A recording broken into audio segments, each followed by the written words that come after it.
Management information systems for MFIs reduces the information poverty, and if the MFI is using IT based MIS, that enhances the efficiency of the management information systems team, and it helps the MFI understand and gauge the situation, find out what are the issues in the portfolio quality, in their methodology, in the product, in their systems, in their processes. So that helps MFIs in taking a stock of the situation and reporting it to the stakeholders. Now, management information system for an MFI should be decided based on variety of parameters. To name a few of them would be the strategic concern of the organization, then looking at the feature of the MIS. Scalability and flexibility are very important, as well as the functionality of it. If it is not user friendly system, then probably it is of no use to the organization.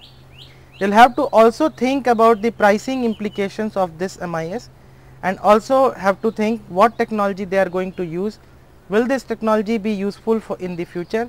If they are going to introduce client user interface, will the MIS support it? For an MFI, it is important to prepare a requirements specification. See to it that what all concerns are there and what all issues in future may be of importance to them.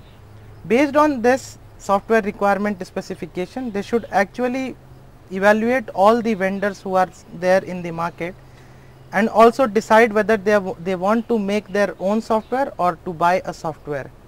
There are options like open source software such as Mifos is there, which the MFIs can use and customize it for their purpose. The MFIs should then budget their expenditure based on their requirement, do an assessment of the software packages available, get it customized, and while the implementation is on, do a thorough review of the implementation process.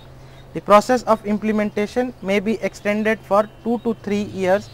Once the software requirement specification is prepared, the MFI should budget their expenditure, see to it if there is a strategic fit between a particular vendor or a package to their requirements and the budget they have planned.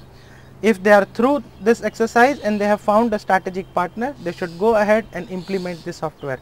While the implementation process is on, it is strongly recommended that they keep reviewing their implementation of software, comparing it to the software requirement specification.